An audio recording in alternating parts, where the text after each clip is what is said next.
வணக்கம் மக்களே, நான் தான் கார்த்தி. இது உங்கள் கேடி பேர்ட்ஸ் வேர்ல்டு. இன்றைக்கி நம்ம வீடியோவில் என்ன பார்க்க போகிறோன்னா லவ் பேர்ட்ஸ் ப்ரீடிங் டிப்ஸ் தான் காய்ஸ். ஃபர்ஸ்ட் ஆஃப் ஆல் நம்ம பட்ஜிஸ்க்கு பார்க்க போனால் கேஜ் சைஸ் தான் காய்ஸ் முக்கியம். 1 pair of budgies gauge size பார்த்தீங்கன்னா 2 × 1.5 ஃபீட் கண்டிப்பாக இருக்கணும் காய்ஸ். நெக்ஸ்ட்டு பார்த்தீங்கன்னா அது ப்ரீடிங்காக நம்மள அதுக்கு ஸ்பேஸ் விடணும். நம்ம அதுக்கு ரெஸ்ட்டு விட்டால் தான் அது நெக்ஸ்ட்டு கிளச் எடுக்கும்போது நல்ல பர்ஃபெக்டான கிளச்சாக இருக்கும் அது.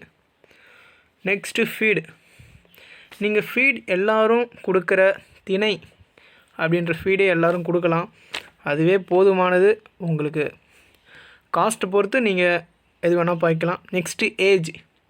அடல்ட்டு பேர் தான் கைஸ் ப்ரீட் பண்ணணும். கரெக்டாக 11 மந்த்லேருந்து 12 மந்த் பேர்டு தான் நீங்கள் ப்ரீட் பண்ணணும். நெக்ஸ்ட்டு பாட் சைஸ். பாட் சைஸ் கொஞ்சம் பிக்காக வச்சா தான் அது நிறையா சிக் நம்மளுக்கு எடுத்து கொடுக்கும். நெக்ஸ்ட் பார்த்திங்கன்னா நம்ம பட்ஜிஸ் கேஜை ஒரு இடத்துல ஃபிக்ஸ் பண்ணிட்டோன்னா அதை நெக்ஸ்ட்டு எங்கேயுமே மூவ் பண்ணக்கூடாது. மூவ் பண்ணால் அது கொலாப்ஸ் ஆகிறதுக்கு நிறையா வாய்ப்பு இருக்குது.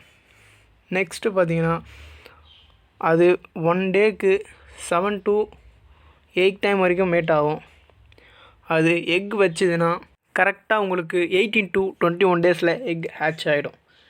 நெக்ஸ்ட்டு பார்த்திங்கன்னா அதுக்கு சரியான ப்ரீடிங் பேர் எடுத்து போடணும். கரெக்டாக மேல் ஃபீமேல் ஐடென்டிஃபை தெரிஞ்சுருக்கணும். உங்களுக்கு தெரியலனா பாருங்கள், டிஸ்கிரிப்ஷன் லிங்க் கொடுக்குறேன், போய் பார்த்து செக் பண்ணிங்க. நெக்ஸ்ட்டு பார்த்தீங்கன்னா கரெக்டாக அது 6 to 10 எக்ஸ் வரைக்கும் வைக்கும் காய்ஸ். மேக்ஸிமம் லெவல் கூட வைக்க வாய்ப்பு இருக்குது. என் பட்ஜெட்லாம் லெவல் வரைக்கும் வச்சுருக்கு. அந்த எக்ஸ்பீரியன்ஸ் தான் நான் சொல்கிறேன்.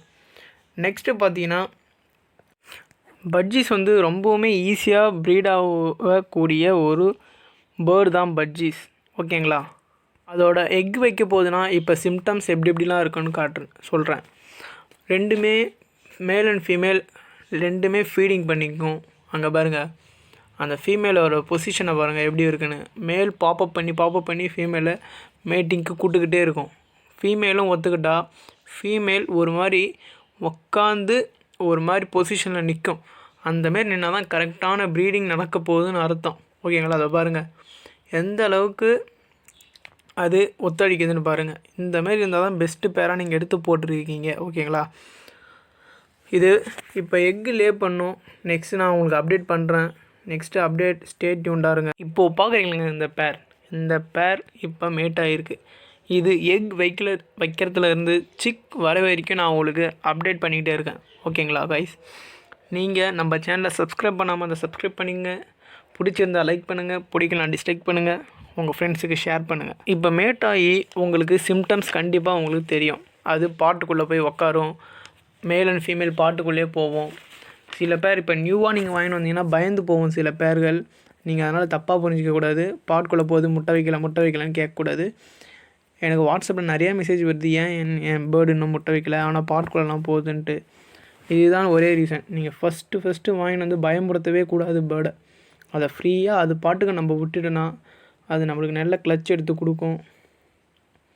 நம்ம நல்லா ப்ரீட் பண்ணால் அதுக்கு சரியான ஃபீடு, சரியான டிஸ்டர்பன்ஸ் இருக்கக்கூடாது. அதுக்கு சரியான ஃப்ரீடம் அதுக்கு நம்ம விட்டுறணும். முக்கியமாக கேஜ் சைஸ் தான் காய்ஸ் முக்கியம். அதில் தப்பு பண்ணிங்கன்னா மொத்தமாக ஸ்பாயில் ஆகிடும். அதை பார்த்து மெயின்டைன் பண்ணுங்கள். டெய்லி இல்லைனா 2 days 1 time வாட்டர் அண்ட் ஃபீடை சேஞ்ச் பண்ணிகிட்டே இருங்க. இல்லைனா அதுக்கு இன்ஃபெக்ஷன் வரும் வாய்ப்புண்டு. ஓகேங்களா காய்ஸ்? பாய். நம்ம சேனலை சப்ஸ்கிரைப் பண்ணலாம், சப்ஸ்கிரைப் பண்ணிங்க.